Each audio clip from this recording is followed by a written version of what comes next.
I remember one morning I woke up and my pillow wasn't soaking wet. I used to cry during the night. I didn't want my husband to see me cry. I didn't want my children to see me cry. So I'd cry during the night, and I'd always wake up with this cold, kind of wet pillow. And I remember one day I woke up, my pillow was dry.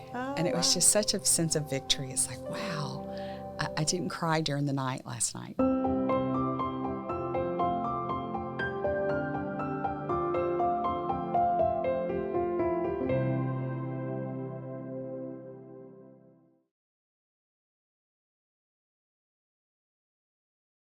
I'm Angela Williams. And I'm Katie Sudano. And I'm a survivor of child sexual abuse. And I'm a survivor of child sexual abuse. Welcome to the Voice Up Podcast.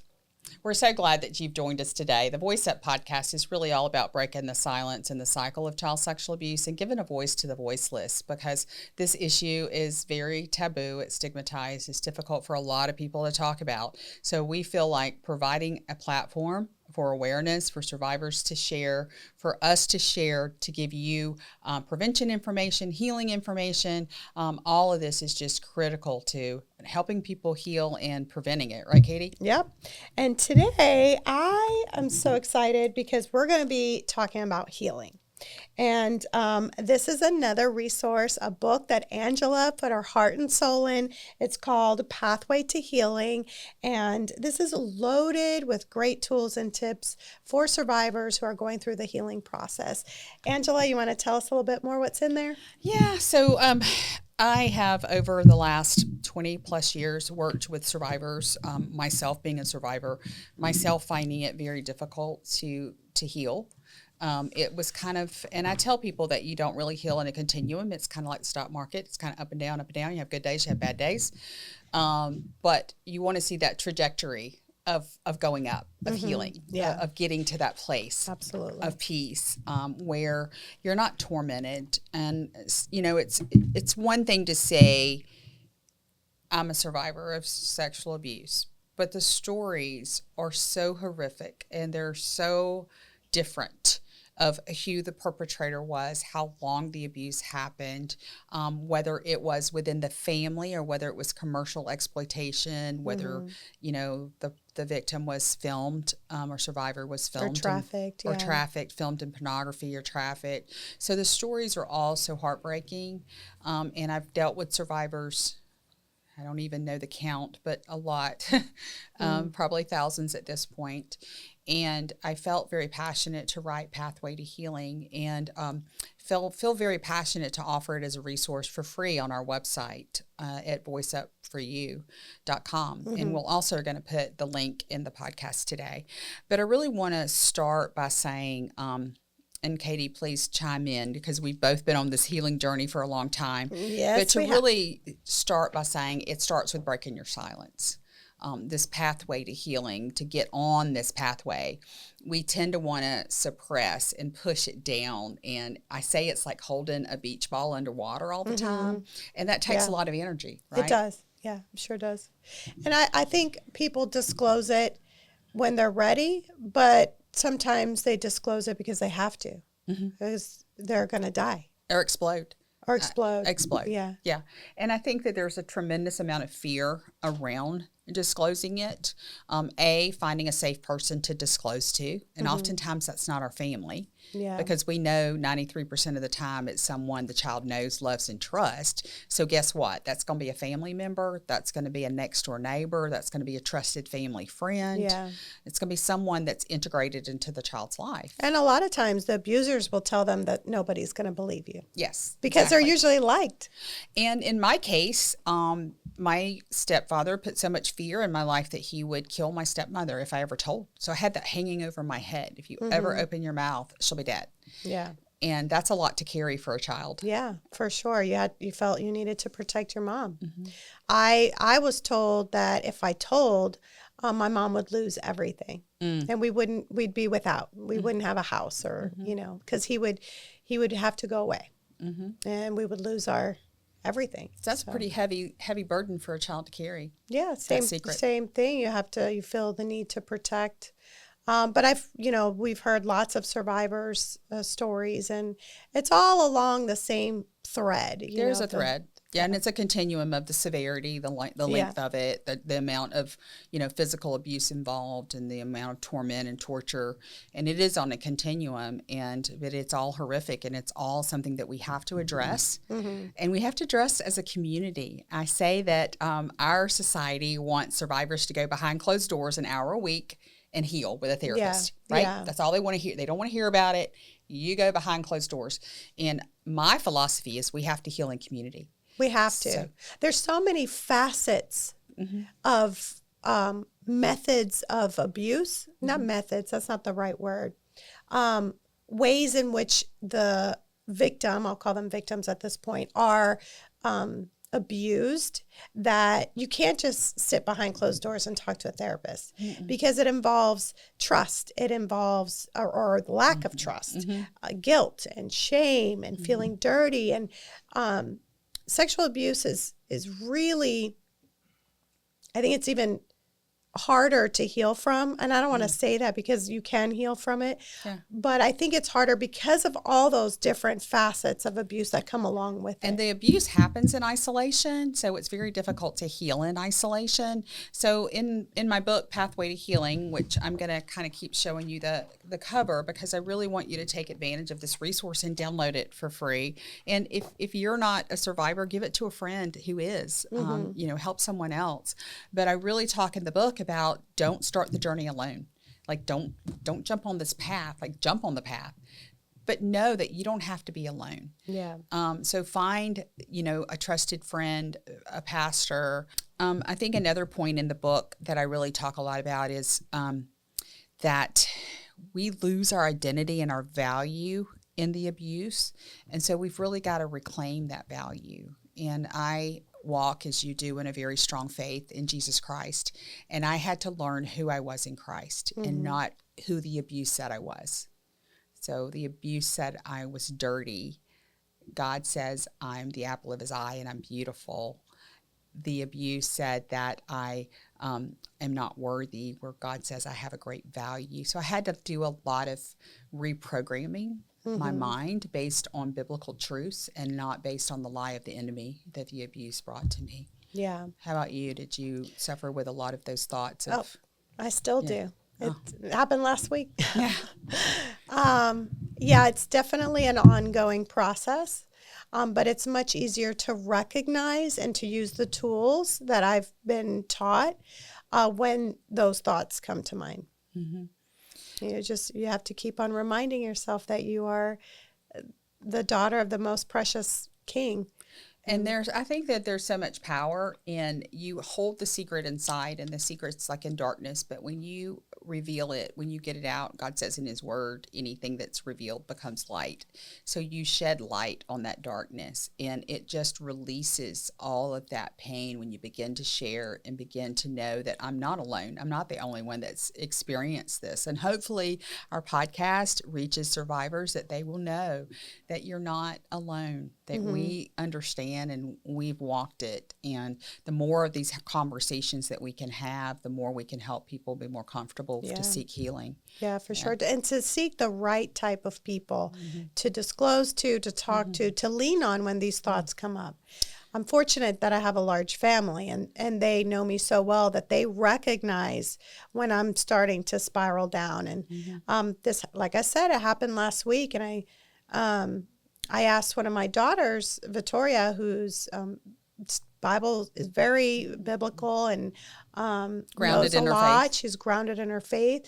I asked her, I said, please, next time you see me do that and you recognize that I'm struggling, pray for me. Just stop what we're doing and pray out loud. I said, would you do that for me? And she's like, absolutely, Mom. I don't know why I didn't do it. But I also gave her the space to feel comfortable to do that with me.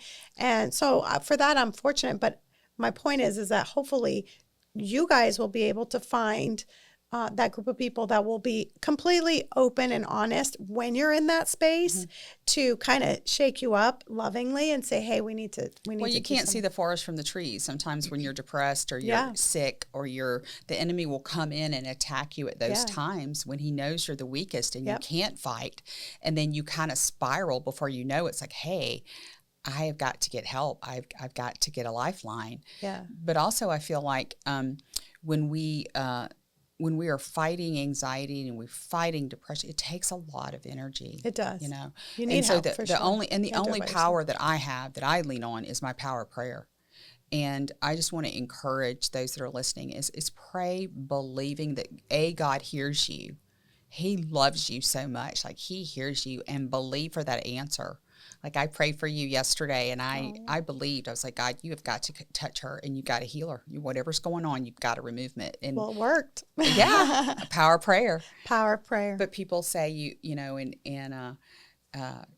God said in his word at one point, doubt, those you can't doubt. You have to have faith of a mustard seed. Mm-hmm. So there was a scripture I was trying to search for in my mind. It didn't come to me. But so those are things that we talk about in Pathway to Healing, that power of prayer and the power to purge those, because, we're attacked. The abuse opens all kinds of doors to strongholds in our life. It opens all kinds of doors to demonic influence. A Christian can't be possessed, but we can be oppressed.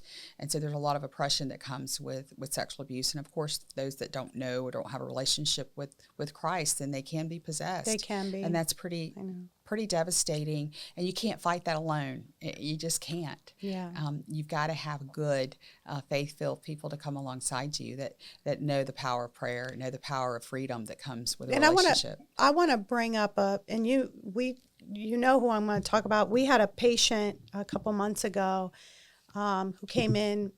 The mom brought the little girl in, and she had extremely bad migraine headaches, or at least that's what it was manifesting as. It got so bad that she would start shaking and screaming and crying, and we're trying to calm her down in the office, just telling her to take deep breaths, because the more you scream and holler, the worse your headache's going to be. This mom, bless her heart, I feel so bad for her at the time, because literally she took her to doctor after doctor, hospital after hospital, MRI, CT scans, medication after medication. She finally found us online through a friend of hers who we had helped, and she came desperate, and she's like, I don't know what's going on with her. This is happening. So we started, doing our protocols on her, and she was getting better. But then one day she came in, scared the entire office. Mm-hmm. Like, we had patients kind of like, what's going on? Like, we're like, it's okay. She'll be fine. Screaming and hollering, shaking and seizing and fainting, like you name it. It was happening. And it was happening right in the smack of our peak hours. I just looked at the mom and I said, can I pray for her? And she's like, yes, do whatever. And I said, are you a believer? And she's like, I'm a new believer. And I was like, oh, okay, well, that's sometimes a thing, So I had my daughter come in who works in our office, and I said, will you help me pray for her? And every time we prayed, she would get worse. Oh my goodness. And I looked at my daughter and I'm like, there's something more going on. I've never been a part of this. I don't know anything about it, so I'm not an expert by any means. But in my gut, I felt like there was a demon, and it was just this manifestation, physical manifestation of that. But again, I've never seen this. I've never been a part of it. I have no idea. Anyone else telling me this, I would think they're a little cuckoo crazy. But every time we said the name Jesus, she would scream at the top of her lungs, like literally like we were harming her. I told the mom, I'm like, I don't know what's going on, but clearly there's something more to this. And I said, honestly, I think you need to contact your pastor and find something out. And I have a friend, who I called, and she disclosed that her daughter had been sexually, I believe, raped by the biological father's brother. And they had tried him, and he went to prison. But everything happened right around the time he went to prison, and the father came back into her life. And I don't know why we went this. Well, and I think to further the conversation, there was a lot of evil exposure in the home because there was a pornography addiction going on. So there was a lot that the child was exposed to. But I think we went down this rabbit hole just to know, for our viewers to know, that God is real and the devil is real. Yeah. And if you don't believe that, just open the Word of God, Yeah. and you'll learn a lot about it. But Yeah. we as believers, and I think the church really ignores this part of, that Satan is real and doesn't really teach us how to battle. So we were talking about how I prayed for you yesterday. Oh yeah, that's where we got. Yeah, we got off track. a rabbit trail. But there's power in prayer. Absolutely. And I think my whole point is that she recognized that this has an attachment to sexual abuse. I don't think she recognized that her physical ailments was a physical manifestation of what she was exposed to and what was going on in her life. Even though they had put him in prison, there was so much more to this sexual. And no telling what the child had been exposed to, even demonically. Right. We've touched a little bit on previous shows of the occult and the satanic ritual abuse that's going on with our children, and that's a whole nother level of darkness that's devastating. Yeah, it takes almost a lifetime to heal. It's crazy, and I think I went down that rabbit hole a little bit because I wanted our viewers to understand that sometimes that physical manifestation is part of the healing process. It allows us to be aware that this headache or stomachache or whatever has to do with the core issue, which was the sexual abuse. And I'm glad in a way that I'm not happy that it happened to them. Of course, she was in a lot of pain. But I get it. It just opened the mom's eyes to the healing. It wasn't a medicine. It wasn't a procedure. It was spiritual. It was spiritual. Yeah. So I want to touch a little bit on a topic that I go into in the book, Pathway to Healing, which is unmasking. So I think we as survivors, to cope, we put on a lot of masks. No, we don't.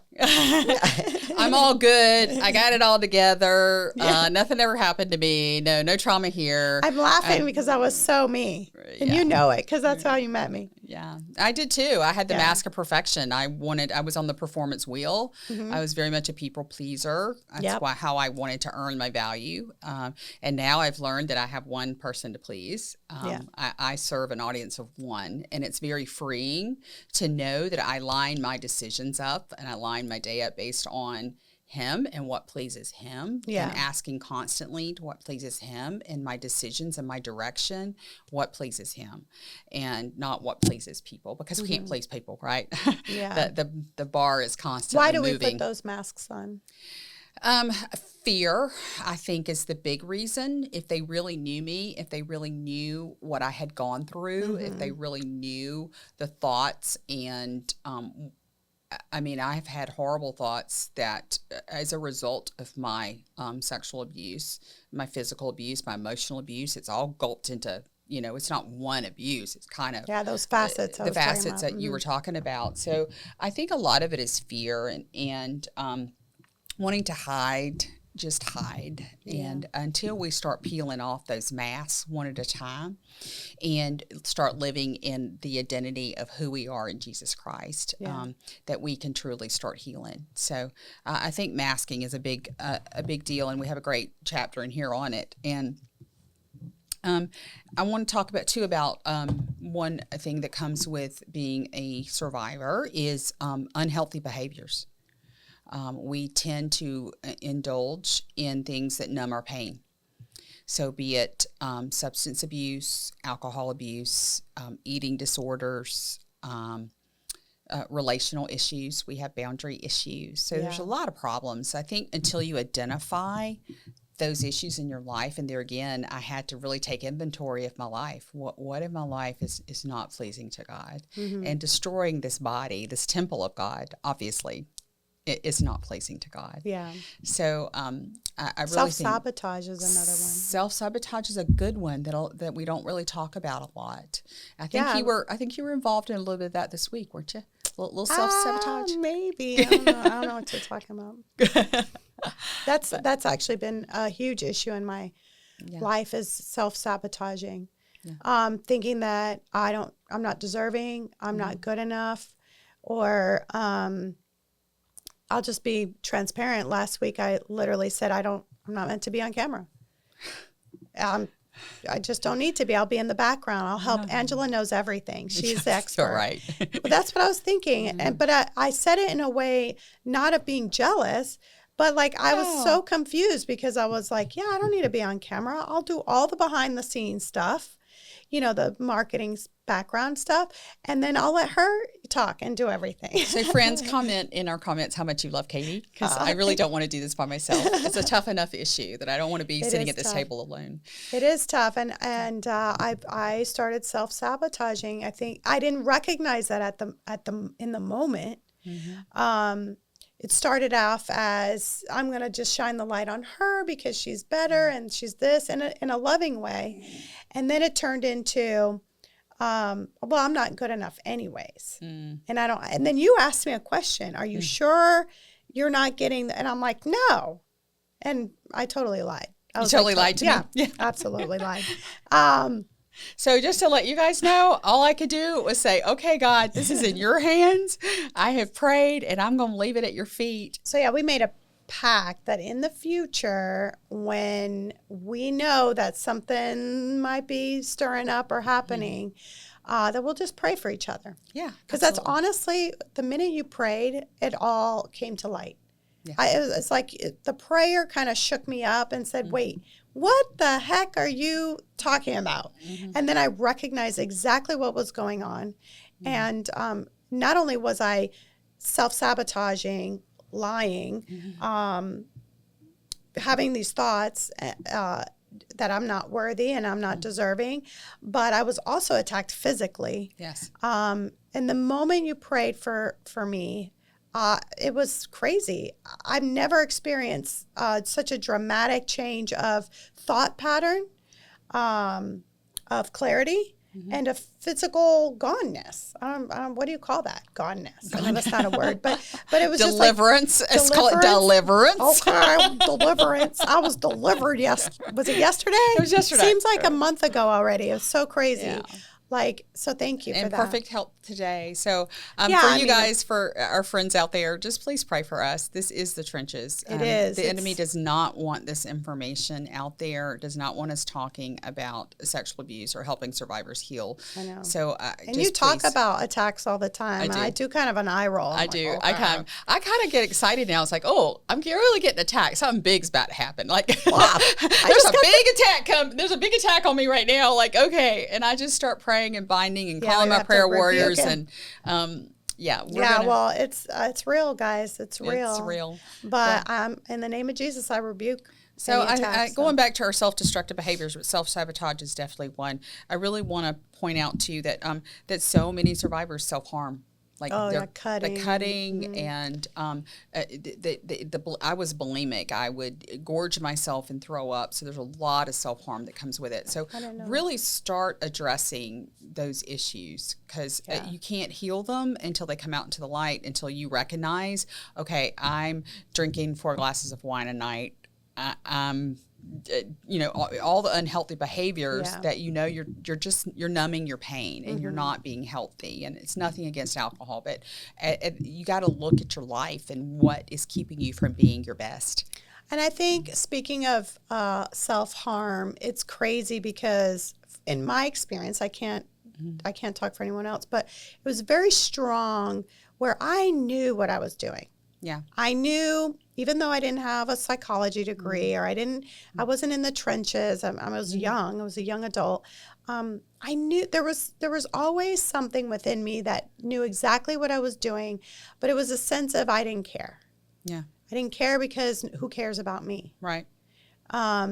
I went through a season of alcohol and drug addiction, and that season I know I was numbing my pain. I went through a season of eating disorders. From at one point I gained about 40 pounds because I didn't want a man to whistle. I didn't want the wolf whistles. I didn't want him to look at me. So I went through a lot of self-destructive behaviors that I had to really unwind and recognize them, that this isn't God's best for me. This isn't the place he wants me to be. Yeah. I can't be healthy here, and I can't be healthy for my family. I can't be a good wife. I can't be a good mother when I'm trying to destroy myself. So in Pathway to Healing, we really talk about identifying and really how to address these behaviors. So another big one for both of us, because we talked a little bit earlier about having such a supportive family that, rallies with you when you're spiraling or when you're being attacked or you need it. And so many survivors don't have the support of families. Like Right. families don't want to hear the disclosure. They don't want to hear that someone in the family sexually abused them. Well, now hold on. They side. I do have a good family thing, just to clarify.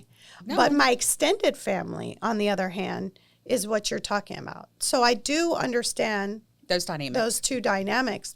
Yeah, because even with my own abuse, heads in the sand, because he said that he did it, and everyone was like, "Okay, let's go out to dinner," and I'm like, "What?" He Yeah. he openly He openly admitted. to sexually abusing you, and everybody said, "Okay, let's go to dinner." Well, we were on vacation, so it's like, "Oh, okay, well, let's just all pretend that didn't happen or said." Yeah, and that's know. the saddest thing is that oftentimes we don't have the support of our families Yeah. when we disclose, and we don't. People almost rally around the perpetrator. Yeah, and then with my son, also family, the extended family, it was the weirdest thing. They're like, "Oh, but boys will be boys," and then they go on with their day, and they're doing all this stuff with the perpetrator, and my son's out here like, how do I navigate life? So a lot of survivors, in saying that, don't get closure. Like they never get to a court of law. Right. The perpetrator never gets justice. Perpetrators never, convicted of the crime that they committed. They don't get justice in a civil court of law. So I talk in the book about confronting in love if you can confront safely, and oftentimes you can't. So there are ways that maybe writing a letter to the perpetrator just to get those feelings and emotions out, but find a way that in your own space and time that you can bring closure to that. And then that leads me to the next thing, which is the hardest thing, and I know survivors don't want to hear this, but it's forgiving. Yeah. When you don't forgive, it's like drinking poison and expecting the other person to die. And that is so hard to forgive, but it doesn't mean that they're not accountable. It doesn't mean that you weren't hurt. It doesn't mean that it wasn't devastating. Forgiveness is for you. It's really not for them. But you release them to God, for God. And he says, vengeance is mine, saith the Lord. So we have to trust God's judgment on them and not carry that ourselves. So I understand what you're saying, but let's say I'm a survivor and I'm out there. I've in the past have done this where I've watched self-help things or seminars. I go to retreats and I'm like, yeah, okay, you say that because you're at the other end of it, but how do you get to that point of forgiveness? So it's continual. It's a commitment. It's not a feeling. People want to say, oh, I forgive, and I get the heavens open up feeling. It doesn't happen that way. God calls us in his word to forgive. We will be forgiven as such as we forgive. He tells us to forgive 70 times 7. There's many scriptures on forgiveness. Just Google forgiveness. It is a commitment. You're saying to yourself and to your God, I choose to forgive, and then let God work it out and walk it out. And it's over and over and over and over until your heart finally releases them. And it will. It does come a day where it's released. I call it I'm unhooked. You're unhooked. Like That's a good way. If I hear the name of my perpetrator growing up, I would feel a certain type of way. Where now, if I talk about him or I could say his name, I don't have that feeling of angst, anger, or wanting resentment. Something to happen to him, which is not very Christian-like, but that's the feeling I used to have. Of course, no, we're human, I'm unhooked, we act out of this flesh a lot of times. But I really feel like that's a great question because people ask me all the time, and it really is for you. It's not for them. It's to release them to God for the judgment and release you from carrying around all that baggage. I say that we look like we're past it. I'm still fighting fighting is not the word. I'm trying to forgive my extended family, not for me, but for my son. Yeah. Well, And that's a great model. I'll get there. That's a I'm- great model. And God knows where we are. Like Yeah. he knows better than we do where we are and what we've gone through. Yeah. And he's grieved. His heart is so grieved from what we've gone through. Yeah. But kind of the last thing, and I'll wrap it up, and I do want to encourage our viewers to please go to Voice Up for You and download Pathway to Healing. But kind of the last thing that, and there's a lot packed in here. I've just done kind of a cursory overview of it. But really to celebrate our victories. I think that we spend so much time in this trauma and so much time trying to heal. But even if they're little victories, even if you stop one self-destructive behavior, even if you're able to commit to forgive, even if whatever that step that you could take, breaking your silence, whatever it is, go celebrate. Yeah. Go celebrate and know that you are on the We path should to healing. celebrate today since Yes. I came over my Yes. self-sabotaging moment. So excited you're here with You me, know, Katie. one of the things that I did years ago, a therapist wanted me to look in the mirror and look straight into my eyes, like in the mirror. First of all, that's awkward. Have you Yeah. ever done that? Yeah, I It's have. so weird, like just staring at your soul through your eyes kind of thing. And she said, when you're totally focused on yourself in the mirror, I want you to say, I love you. Oh, that. I'm like, yeah, sure, I can do that. Sure. I go to the mirror and I'm like, I'm like, I couldn't say it.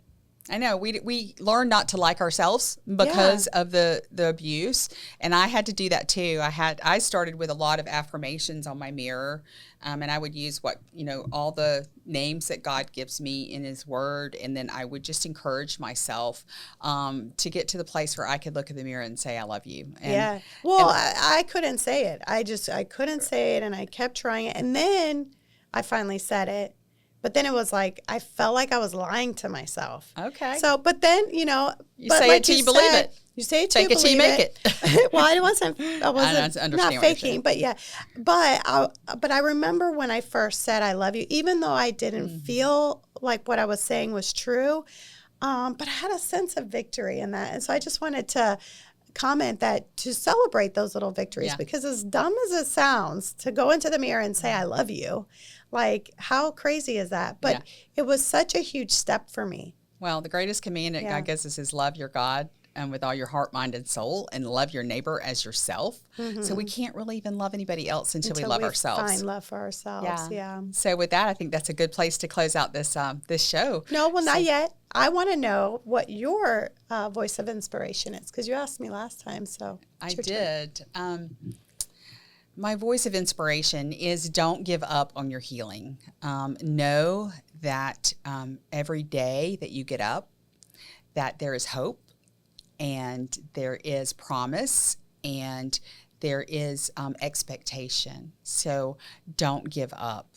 Take that next step and keep taking that step. And then one day you'll be on the other side. I remember one morning I woke up and my pillow wasn't soaking wet.